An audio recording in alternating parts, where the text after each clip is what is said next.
এখন যে জিনিসগুলো দেখছি অতিরিক্ত মাত্রায় সাজগোজ বা যেটা যাকে যাচ্ছে না সেই ব্যাপারগুলো অনেকে করে ফেলছে। অ্যাকচুয়ালি শিখার পরিবর্তে অনেক কিছু কিন্তু আমরা আরও ডিমোশনের দিকে যাচ্ছি।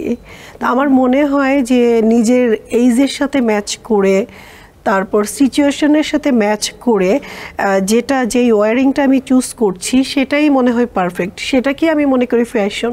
আমি মনে করি যে প্রতিটা শিল্পী না, প্রতিটা মানুষের এক একটা সেক্টরে ড্রেস আপের চেঞ্জ আনা উচিত।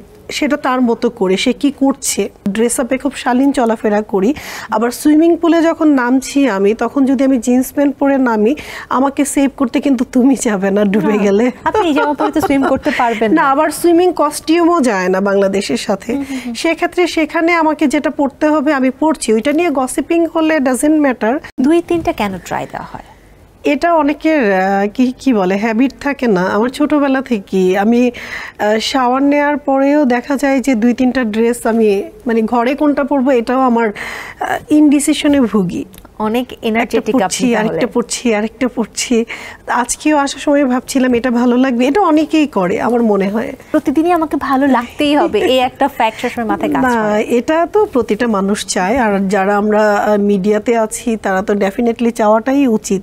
একটা জিনিস অবশ্যই, চলচ্চিত্রে যারা কাজ করে, যারা নায়িকারা রয়েছে, আমরা কিন্তু সবসময় অপেক্ষা করি বছর জুড়ে তার নতুন কি সিনেমা আসবে, নতুন কি ফ্যাশন নিয়ে আসবে সে। তো সেখান থেকে আসলে আপনাদের কাছ থেকে ফ্যাশন আমরা শিখি। তো আপনাদেরকে সেটা আসলে আগে ভাবতে হবে যে কোন ফ্যাশনটা আনা উচিত।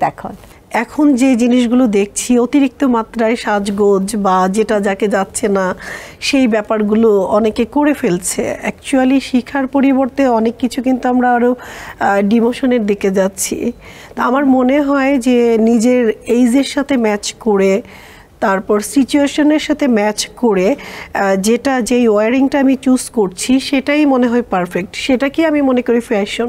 ইন্ডিয়ার সাথে কোন ধরনের পোশাক যায় বলে আপনার কাছে মনে হয়? এখন যে আমি একটা রেড কালার ড্রেস পরে আছি, যে ওয়ারিংটা করছি, আমি মনে করি আফটার 10 ইয়ার্স আমি এটাকে একটু চেঞ্জিংয়ে নিয়ে আসাটা, যে আমি কে। যখন পড়াশোনা করেছি আমাদের টিচারদেরকে দেখেছি যে যখন ক্লাস 8-এ পড়ি, আমাদের যখন ওমেন টিচার ছিল তাদেরকে দেখতাম যে এক ধরনের ড্রেস আপ। যখন কলেজে পড়ছি ওই টিচারদের দেখতাম এক টাইপের।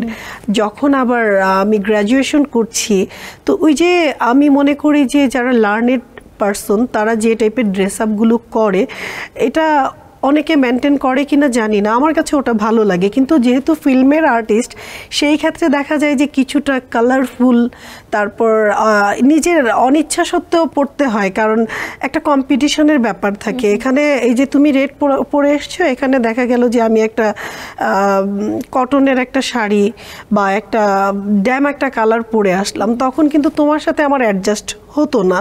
তো এই প্রোগ্রামটার সাথে এটা যায় আমার মনে হয়। আমি মনে করি যে প্রতিটা শিল্পী না, প্রতিটা মানুষের এক একটা সেক্টরে ড্রেস আপের চেঞ্জ আনা উচিত। সেটা তার মতো করে সে কি করছে, এনভায়রনমেন্টটা কি সেটা বুঝতে হবে, সেটা বুঝে কাজটা বুঝতে হবে, আমার নিজেকে বুঝতে হবে। এখন এটা নিয়ে অনেক গসিপিং হয়। যেমন ধরো আমি পরে এসেছি, আমি খুব ড্রেস আপে খুব শালীন চলাফেরা করি, আবার সুইমিং পুলে যখন নামছি আমি, তখন যদি আমি জিন্স প্যান্ট পরে নামি, আমাকে সেভ করতে কিন্তু তুমি যাবে না ডুবে গেলে। আপনি জামা পরে তো সুইম করতে পারবেন না, আবার সুইমিং কস্টিউমও যায় না বাংলাদেশের সাথে।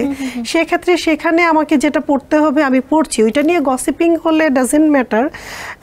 জায়গা বুঝে বা সিচুয়েশন যেটা বললাম, পরিবেশ পরিস্থিতি বুঝে তুমি যখন ড্রেস আপ করবে সেটাই মানানসই আমার মতে।